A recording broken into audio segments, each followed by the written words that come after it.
Tav X, purity becoming one. Tav X, purity becoming one. This is the new Yesh from Israel, Hebrew on the island too. Um, this is an exciting video. Anuha knows, because she watched all my videos. I never made a video about giants. So today is going to be about giants. We're going to wait. I know 10, it's 10:30 by you guys, it's 11:30 by me, 11:25. Wait like 6 minutes and see who comes on. Cannot wait to hear your message. Young King in the house, Tav X, purity becoming one. Tav X, purity becoming one. Uh, this video is gonna be pretty interesting. I never did a video about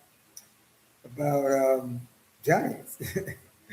So it came to me to do it, and I was thinking about it for a day or two, for a couple of days, and then I said, "Let me just do it." Hope everybody's stable. Young King, hope you're stable. We all go through stuff. We all go through stuff, and and it helps when your brothers and sisters pray. So um, just bear with me. A new young king, anybody comes on, uh, come on for y'all in the house. Tav X, pray to becoming one.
Yeah, greet them. Greet the brothers and sisters when they come in. Get this show on the road.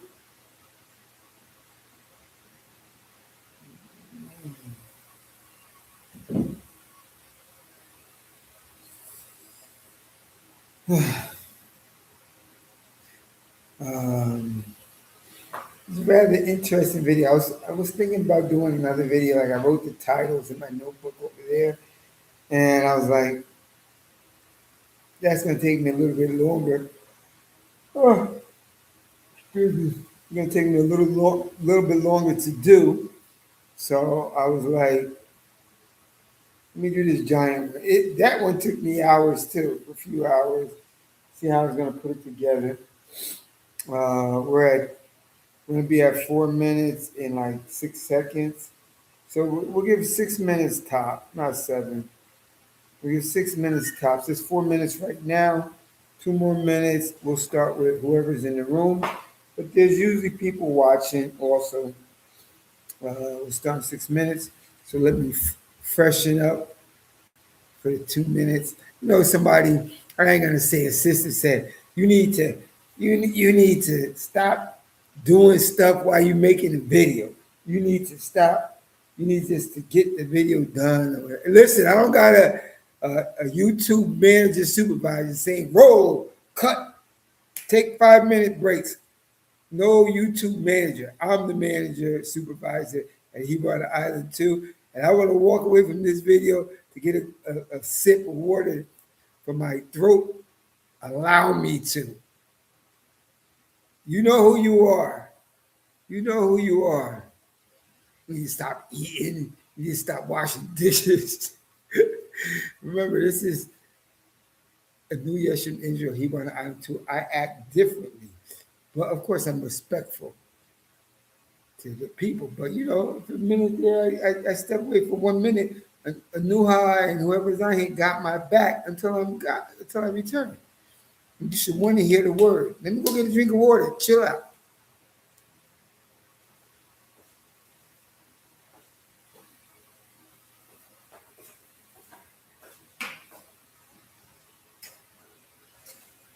I didn't have to go that far. Look at him. That's what the person is saying. You know who you are. Look at him. He's walking away from the YouTube.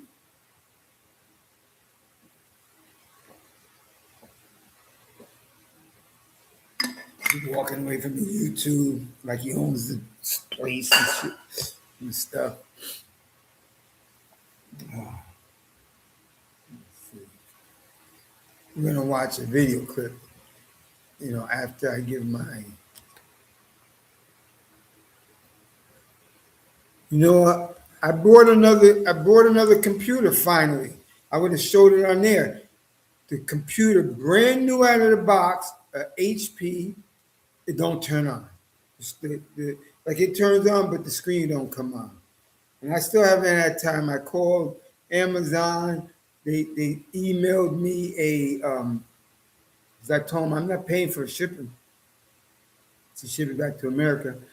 So they ordered me like a UPS label. I didn't have time to. I don't have a printer anyway. I have to go to I'm gonna go to the office like on Tuesday and get the sticker and mail it out. But I told you I was gonna get another computer. I finally did, and the computer don't work. I'm not complaining because almost everything that I've ordered in the past works and stuff like that. You know, it's life. All right, let me start. It's 7 minutes and 20 seconds. Let me see who's that. JD Israel in the house. Maybe I stalled just for you to come on. Tavex, purity becoming one. Tavex, purity becoming one. Okay, let me start. Glad to have everybody in the house. Tavex. Let me change these glasses, these cheap reading glasses, to a more cheap, another cheap reading glasses, but a little bit more expensive with lights. Don't get mesmerized. It's really because I lost my glasses. Anuha knows because she watched. I think I got 900 and something videos. She watched all my 900 and something videos. So I'm gonna give her a round of applause. And she should verify that I have not made not one. I haven't made not one. I haven't made not one giant video. So I think today is my first giant video, and I'm gonna read all the comments when I'm done. 'Cause I don't want to. I don't want to be rude. I want to get you guys in and out, but with more knowledge and edifying.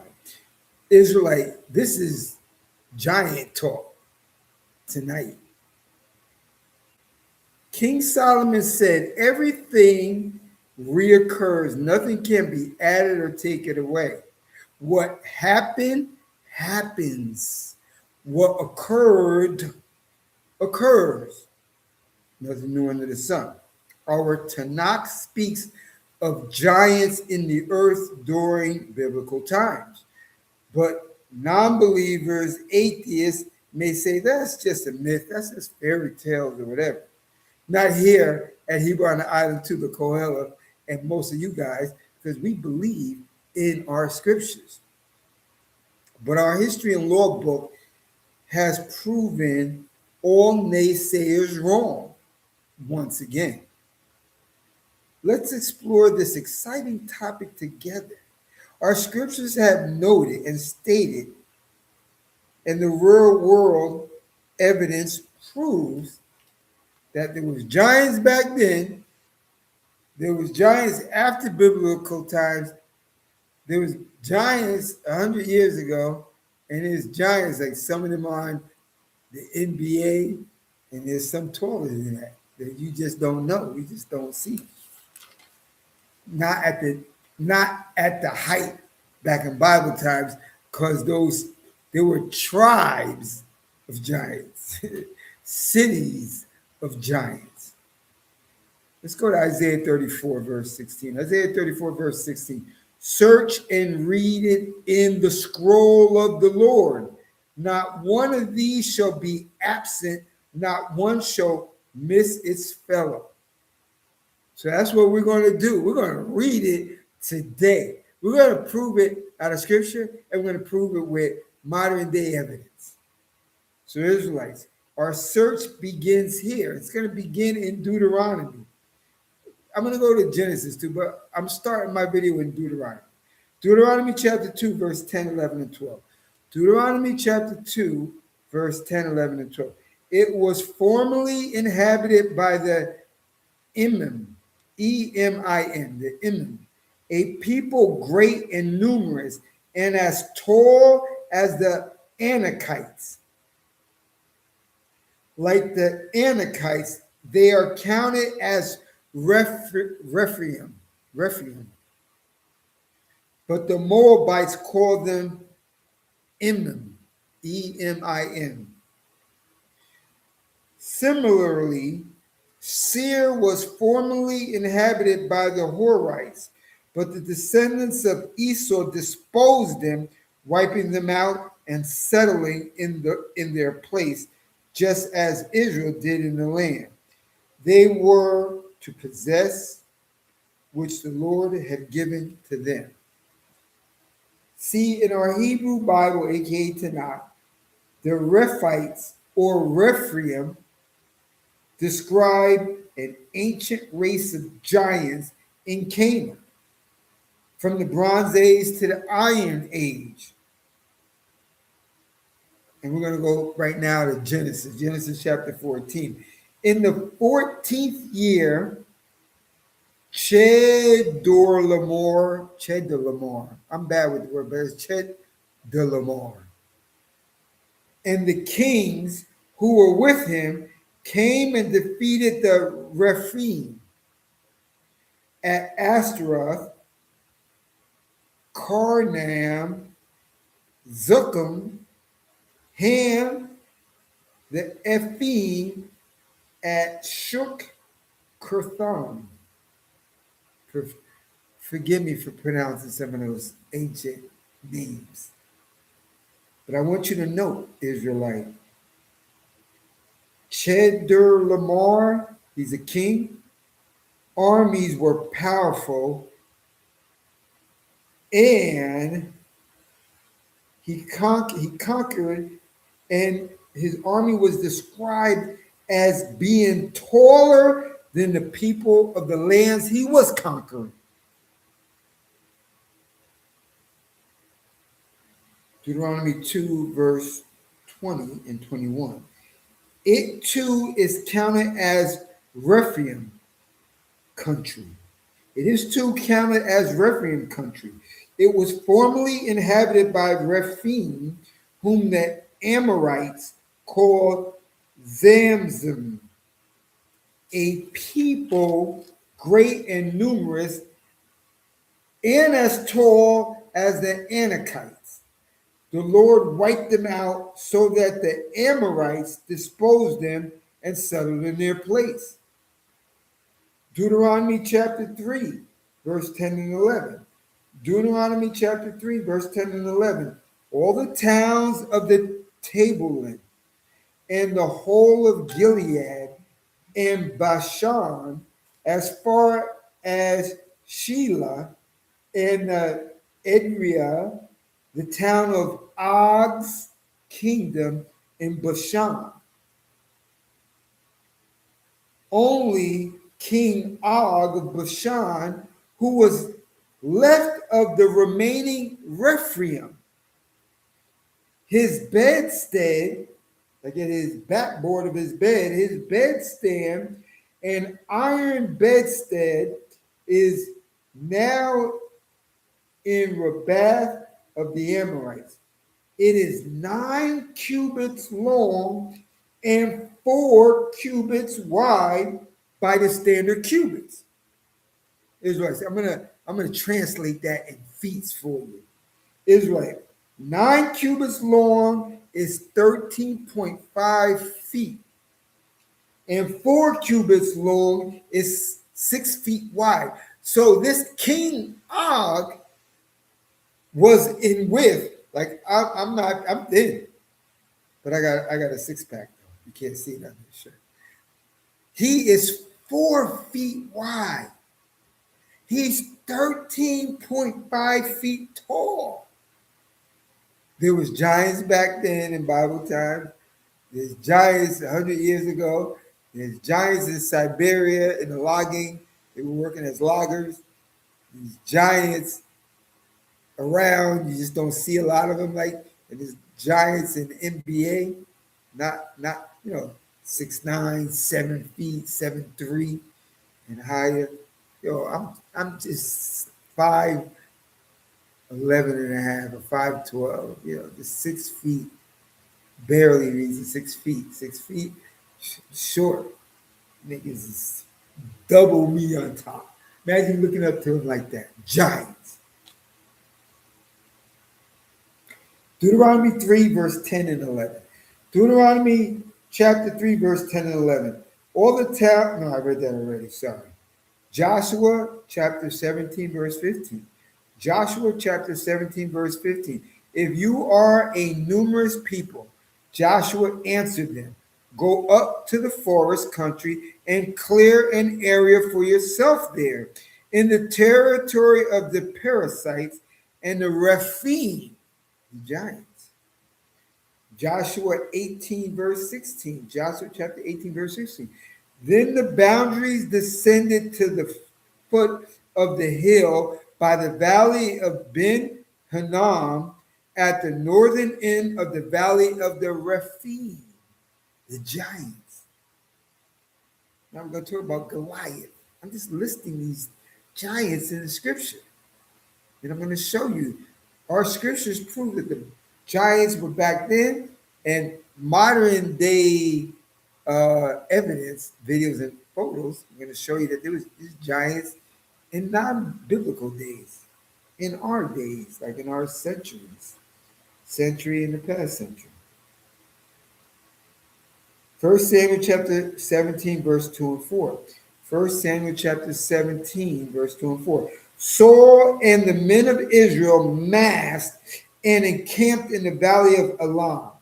They drew up their line of battle against the Philistines, with the Philistines stationed on one hill and Israel stationed on the opposite hill. The ravine was between them. A champion of the Philistine forces stepped forward. His name was Goliath of Gath, and he was 6 cubits and a span taller. Israelite, 6 cubits is 9 feet. 2 Samuel chapter 21, verse 15, 16, and 17. 2 Samuel chapter 21, verse 15, 16, and 17. Again, war broke out between the Philistines and Israel, and David and the men were with him, went down and fought the Philistines. David grew weary, and Ishbi-Benob tried to kill David. He was a descendant of the Rephaim. His bronze spear weighed 300 shekels, and he wore armor. But Abishar, son of Zeruiah, came to his aid, King David's aid. He attacked the Philistine and killed him. I want to note something about 2 Samuel chapter 21. This giant, Ishbi, had a spear, and it weighed 300 shekels like of silver. That's 71 pounds. So he had a spear, weighed 71 pounds, and he winging it around like nothing. That's giant activity. 2 Samuel 21:20. 2 Samuel 21:20. Once again, there was fighting at Gad. There was there was a giant of a man who had 6 fingers on each hand and 6 toes on each foot, 24 in all. He too was descended from the Rapha. They called him the Raphim, the Rapha.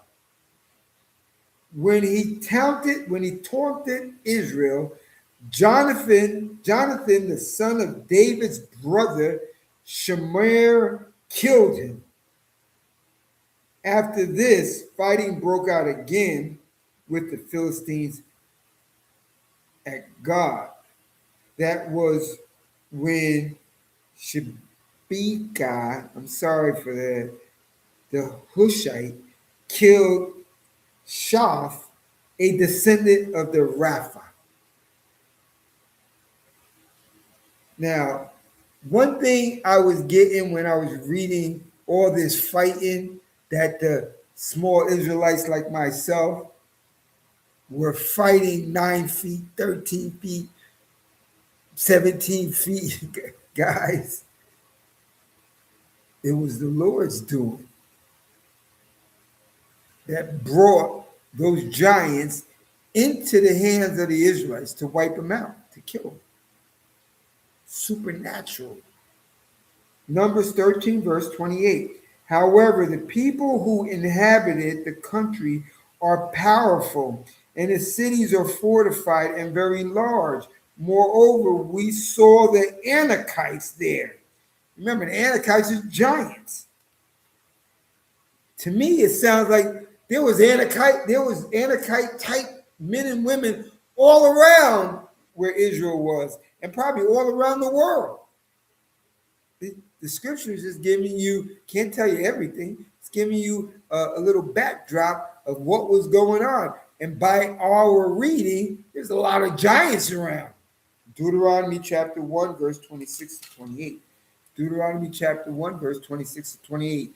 Yet you refuse to go up and flaunt the commands of the Lord, your God. You sulked in your tents and said, it is because the Lord hates us that he brought us out of the land of Egypt to hand us over to the Amorites to wipe us out. What kind of place are we going to? Our kinsmen have taken our hearts out of us, saying, we saw there are people stronger and taller than we, larger cities with walls sky high, and even Anakites, giants. Numbers chapter 13, verse 30, 31, 32.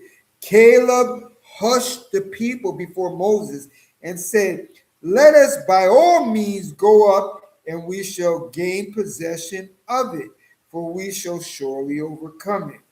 But the men who had gone with him said, we cannot attack that people, for it is a stronger than we. The country that we traversed and scouted is one that devours its settlers. All the people that we saw in it are men of great size. We saw the Nephilim there. The Anakites are part of the Nephilim. Fallen ones, half and half. So what you got going on are half and half. I'm not talking about half and half coffee or the coffee sugar stuff. I'm talking about half giants and half spiritual, immortal type stuff. So you had regular big ass giants, and you had ones that are the Nephilim, which is giant with some other mixture of other world in them. They saw the Nephilim there. The Anakites are part of the Nephilim. And we looked like grasshoppers to ourselves, and so we must have looked like grasshoppers to them. So, Torah Israelites, I just gave you a biblical rundown. There was a lot more, but we'll stop here. A rundown of accounts of giants in our law and history book. Now let's actually see some video and photos of some giants. Hopefully, this was edifying to you. It's a video that I've never done on giants before, and I think you will love the video. Okay, yeah, I got it. Fair use, fair use. Fair use, fair use. 107 of the Copyright Act of 1976. Allowance made for fair use for purposes such as criticism, comments, news reporting, teaching, scholarship, education, and research. Okay, let's get it. Let's get it popping. And listen, this is a video. I enjoyed it, even though it was, you know, we never did a video on giants before. And this just proves it in Isaiah 34, seek ye out of the book of the Most High and read, and none of these things shall fail. Talk about giants back then. There was giants back then, and there's giants in this centuries, and even now. NBA and other ones you can't see. They're not famous.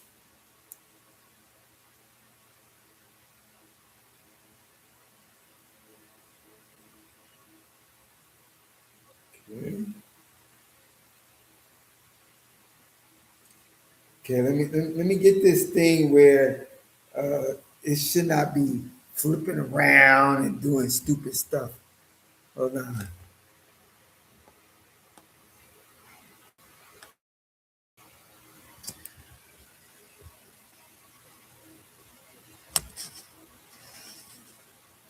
Okay.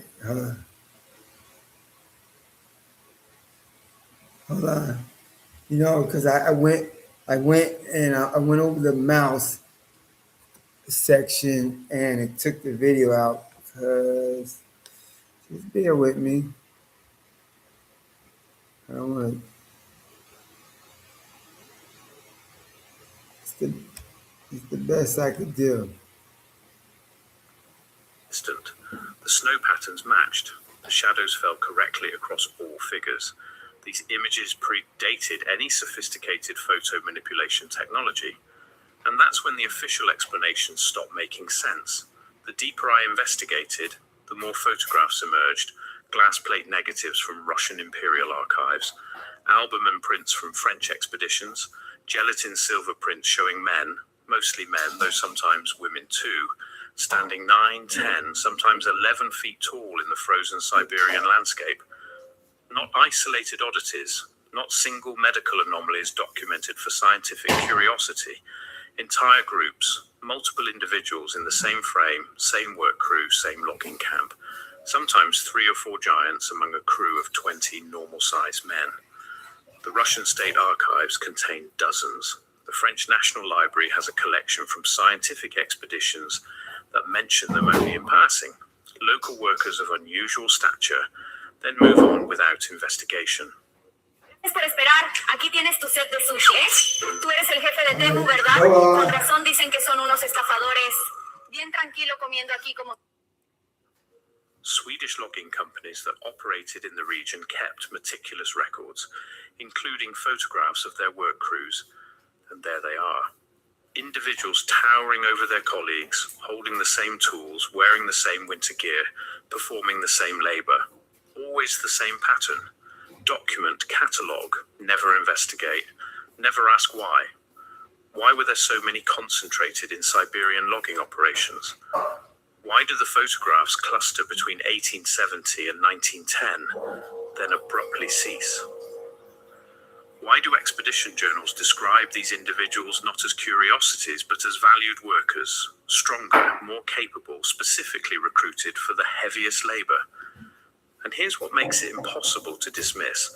These giants aren't posed for spectacle. They're working.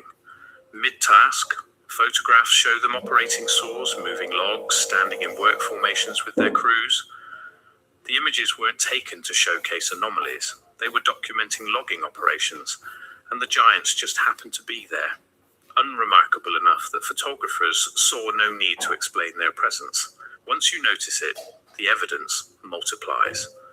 I started examining the logging equipment itself. Two-man cross-cut saws from Siberian operations measure 12 to 16 feet in length, far longer than comparable saws used in European or American logging during the same period. Standard historical explanation, designed for exceptionally large Siberian timber. Except Siberian trees, while large, aren't proportionally bigger than old-growth forests in North America or Scandinavia, which use significantly smaller saws, unless the men operating them weren't standard-sized. The saw handles themselves tell the story. Grip spacing on these antique tools, still found in museum collections and rural Russian salvage yards, measures 40 to 50 inches apart. A normal-sized man with average arm span can't comfortably operate a saw with handles spaced that far apart. You'd have to fully extend both arms, eliminating any mechanical advantage, making the tool essentially unusable. But for someone 9 feet tall with proportional arm length, the spacing becomes perfectly ergonomic. Then there are the sleds. Massive timber transport sleds found abandoned in remote Siberian regions, some still half buried in permafrost. These aren't the sleds you'd use for moving processed lumber to mills. These are field sleds, designed to drag fresh-cut logs from cutting sites to staging areas. The construction is identical to standard logging sleds, except scaled up by nearly double. The pulling harnesses measure 7 feet from shoulder mount to load attachment point. The structural load capacity suggests weights that would require a dozen horses to move, or several exceptionally strong men. Museums display these as ceremonial sleds or parade equipment, despite obvious wear patterns, despite the fact that they're found in working forest regions dozens of miles from any settlement large enough to hold parades. The alternative, that they were functional equipment built for human operators of unusual size and strength, apparently doesn't warrant consideration. But it's not just equipment, it's the camps themselves. Abandoned logging camps throughout the Siberian taiga contain architectural anomalies that mirror the patterns I've documented elsewhere. Bunkhouse doorways standing 10 to 12 feet high, sleeping platforms built 36 inches off the ground, far too high for a normal person to comfortably sit on the edge and lie down. Eating tables with benches positioned at heights that would leave average-sized men's feet dangling. Not in one camp, in dozens. Contemporary records from Russian forestry operations describe these camps as temporary structures, built quickly, rebuilt seasonally as logging operations moved, yet they consistently feature the same oversized proportions. Why would crews building temporary shelters in brutal Siberian conditions deliberately waste lumber and labor, constructing everything larger than necessary? Unless it wasn't larger than necessary for the people using it. The photographic evidence becomes impossible to ignore when you examine it systematically. In image after image, you see the same configuration. A work crew lined up for documentation, standard practice for logging operations tracking their workforce. 10, 15, 20 men. And among them, consistently, individuals towering over their colleagues. Not standing on stumps, not positioned on uneven ground, standing on the same snow-packed earth as everyone else, their heads rising 3, sometimes 4 feet above the men beside them. The clothing is identical. Same winter coats, same fur hats, same heavy boots. These aren't visiting dignitaries or supervisors in different attire. They're dressed for the same labor in the same conditions. The only difference is scale. And their hands. You can see it clearly in the higher quality photographs. Hands holding axe handles, gripping saw frames, resting on the shoulders of shorter colleagues. Hands proportional to their bodies, which means hands the size of dinner plates. Not swollen from disease, not deformed, just. Imagine being one step ahead with a second phone number at your fingertips. Meet a phone, the second line app that scaled up. Everything in proportion, just fundamentally larger. What makes these photographs devastating to conventional explanations is their mundane nature. These aren't circus posters advertising the tallest man in Russia. These aren't medical documentation of pathological cases. These are workplace photographs, logging crew rosters, the visual equivalent of punching a time clock.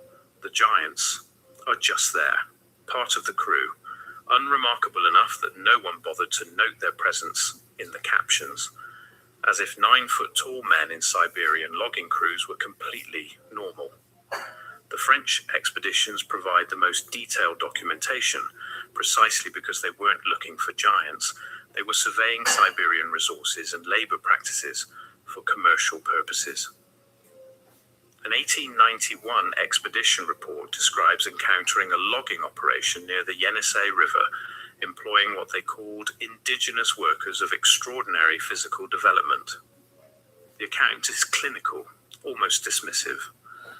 Several individuals of exceptional height, estimated between 2.7 and 3.2 meters, performing heavy timber work with efficiency exceeding normal laborers. Foreman indicated such workers commonly employed throughout the region for tasks requiring significant strength. 3 meters, nearly 10 feet tall. The report doesn't sensationalize this, doesn't express shock or disbelief, just notes it as an observed fact and moves on to discussing timber quality and transportation logistics, as if encountering multiple 10-foot-tall loggers was interesting, but not particularly unusual. The photographs accompanying that expedition show exactly what the report describes. Massive individuals among standard-sized crews, mid-work unremarkable. Then the records stop.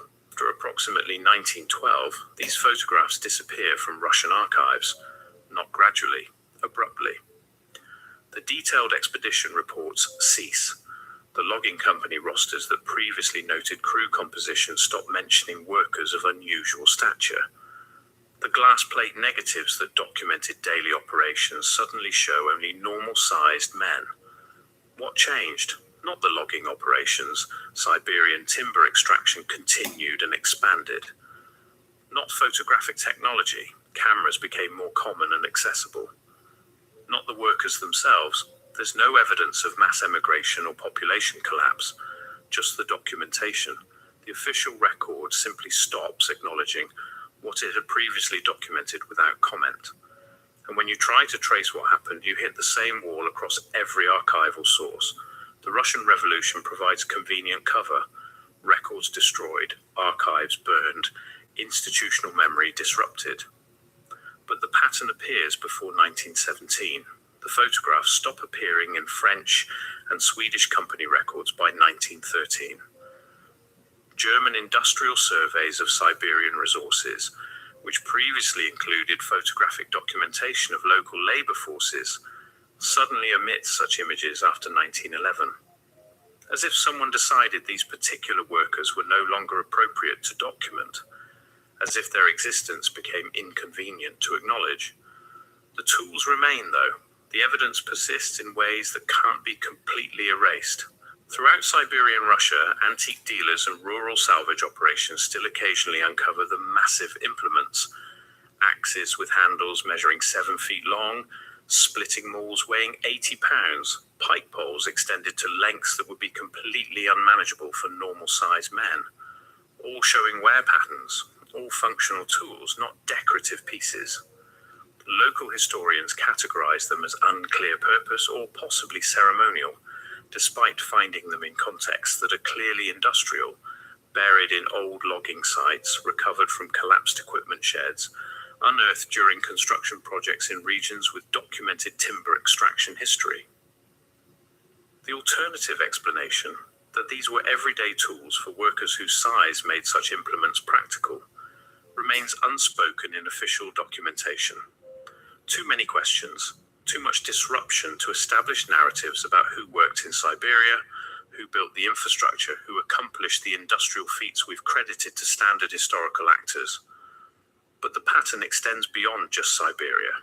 Once you know to look for it, you find similar photographic evidence from logging operations across the Russian Far East, throughout the Ural mountain regions, even in northern Scandinavia, where Swedish and Norwegian operations overlapped with Russian territory. Always the same configuration. Work crews containing individuals of extraordinary size performing heavy labor, documented without fanfare, and always stopping around the same period, that crucial window between 1910 and 1920, when something shifted in what was considered acceptable to record. The architecture tells the same story. Workers' housing in remote Siberian settlements from the late 1800s features the same oversized proportions. Doorways built for inhabitants 8 to 10 feet tall, ceiling heights approaching 12 feet in structures that were supposedly temporary worker accommodations. Not manor houses, not administrative buildings. Begging you to Google yourself right now. Why? There is this AI called Deep Search. It finds everything about you online. I tried it. Simple timber housing in locations where excess material meant excess labor in brutal conditions. Why build everything larger than necessary unless necessity itself was different than we've assumed? What disturbs me most isn't the evidence itself. It's the systematic refusal to examine it. When you present these photographs to historians of Russian labor, they acknowledge the images are authentic, then dismiss the scale as perspective distortion, without explaining how perspective distorts consistently across hundreds of images from different photographers, different cameras, different decades.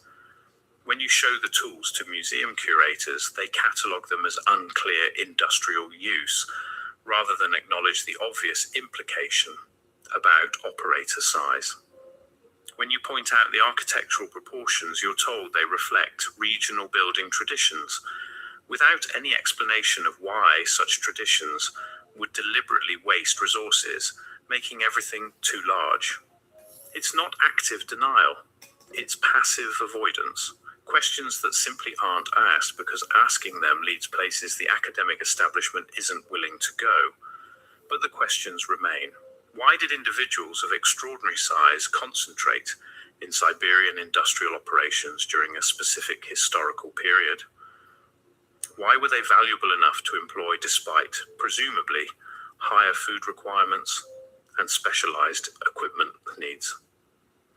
Why does their documentation cease precisely when industrialization accelerates and workforce documentation supposedly becomes more sophisticated and comprehensive? And what happened to them? Not gradual demographic decline, not emigration to other regions. There's no corresponding appearance of such individuals elsewhere. Not death from environmental factors. Siberian conditions were harsh for everyone, but these individuals were apparently robust enough for heavy labor in extreme conditions. They just stop appearing in the record, stop being photographed, stop being mentioned, stop existing in official history, as if someone decided they were better forgotten.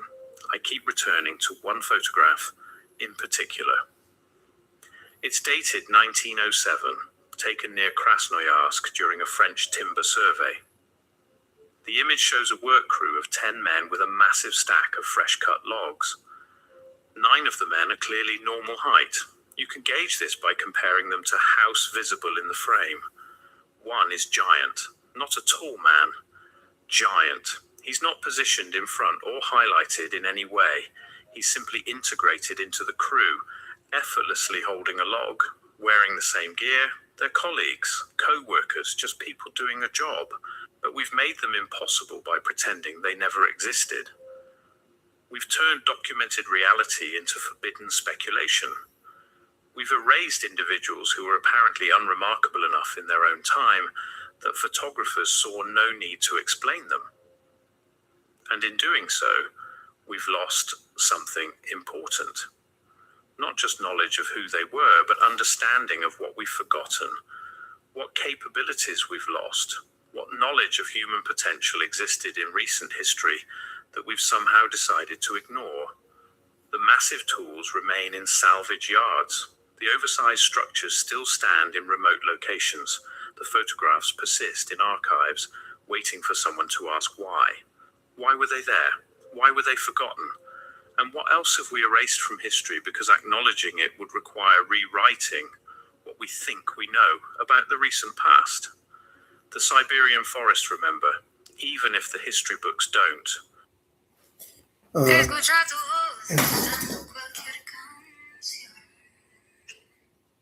Israelite. Hopefully, this was edifying. You know, what they're trying to erase is they're trying to erase Hebrew history, the Israelite history. Because if they acknowledge those giants, then somebody like me or somebody else is going to say, well, what about Goliath? What about the Raphaim? What about that? You said that this is a myth. This book is a myth. It's just allegories and metaphors. The giants prove. Is this another proof that the scriptures correct? The scriptures spoke about giants all throughout. I could have wrote so many more verses in different books about the giants. It just validates our history and law book even more. Those were interesting photos, this video clip. That's why I shared it with you to show the enormous giants. So when it talked about King Og, and his bedstand, they write it bedstead. His bed backboard was crazy big. And he was 13 point something feet tall and 6 feet wide. No, 4 feet wide. Giant. So hopefully this video was edifying. It was something that I never did before. Let me see. Again, I want to say Vex. See, I didn't have you that long. What time? We only have 46 minutes, so we only do like 35 minutes. I'm glad I was polite to you guys. Good to have you in. Let me see. Nice watching. Interesting video. Noah, I love the Holy Tanakh, our law and history book. All praise the Most High. Sanders, 8303, thank you for the share, good brother. Listen, this is New Year's from Israel. Hold it before I go. Let's remember. The Most High wants us to remember, because a lot of us forget. And some of you people, not just you guys on here, but some of you other people, why he keeps saying it? Because the Most High decreed it. And let's do it. Let's remember. Our forefathers sinned. He sent them into captivity, the Egyptian captivity, over 200 and something years. It's not 340. They sojourned in Egypt. So that means they were living with Joseph. They were living their lives. They wasn't slaves. But the 200 and something years prior, the back end of that, the Most High made them slaves, following the fetishes of the heathen Gentiles. They cried out to the Most High. The Most High heard them after years. But hey, don't deal. You know the consequences. So the Most High sent Moses and Aaron to tell Pharaoh, let my people go to come and worship me. He hardened Pharaoh's heart purposely because he wanted to demonstrate and show to the Israelites that he is the power. He's the creator. Nothing they can do or anybody else on the earth can do to release them from their captivity. So he hardened Pharaoh's heart. Mosai slapped the Pharaoh with 10 plagues.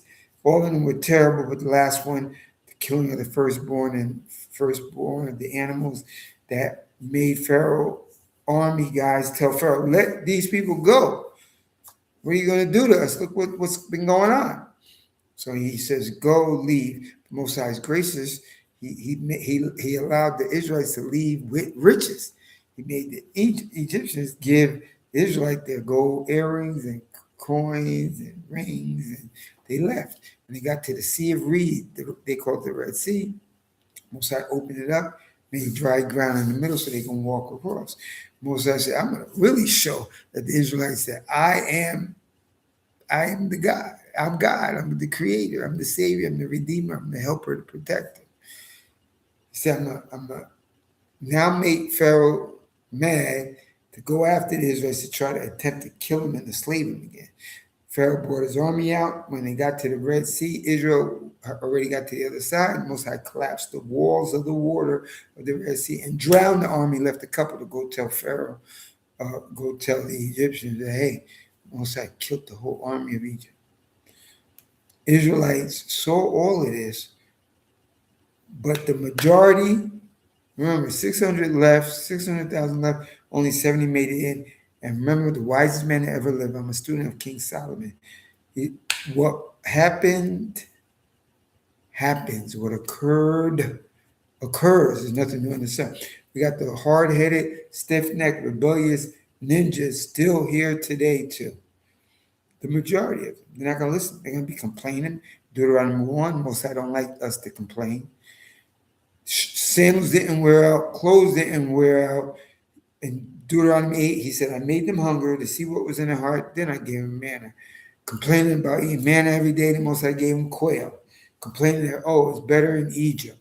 Most High sent serpents to bite them, but was gracious enough. He said, for those that believe in me, Moses put a serpent on a pole, and whoever looks at it will be healed. They get to the Mount Sinai, Mount Horeb, and Moses goes up with the 70 elders. But Moses is going by himself at a certain point all the way to the top to get the commandments. The Most High said, hey, these ninjas are doing something. He goes down there, got a golden calf, doing orgies and whatever. Moses said, you who are on the side of the Most High, come on this side. Everybody stay on the rest that are not, go on that side. Most High opened the earth up, swallowed those ninjas up, which it needed to be done, and he's going to do it again in whatever way, fashion that he desires, because they need to be gone. We pray that we're not those ninjas. I'm really trying to say nigga, but I'm not saying it. They need to be gone, those stiff necks that pull us down, that want to, it says in Proverbs 3, do not desire or lust after the ways that don't take on none of the ways of the heathen Gentiles. That's what they do 24/7. So we need to be released from them. And Most High is going to do that too in the near future. Not set dates, but we're living in end times. I don't know when that's going to occur, but anyway, and that's it. So we remember. So hopefully this video was edifying. It was something different. This is a new Yes from Israel. Hebrew on the island too. Until next time.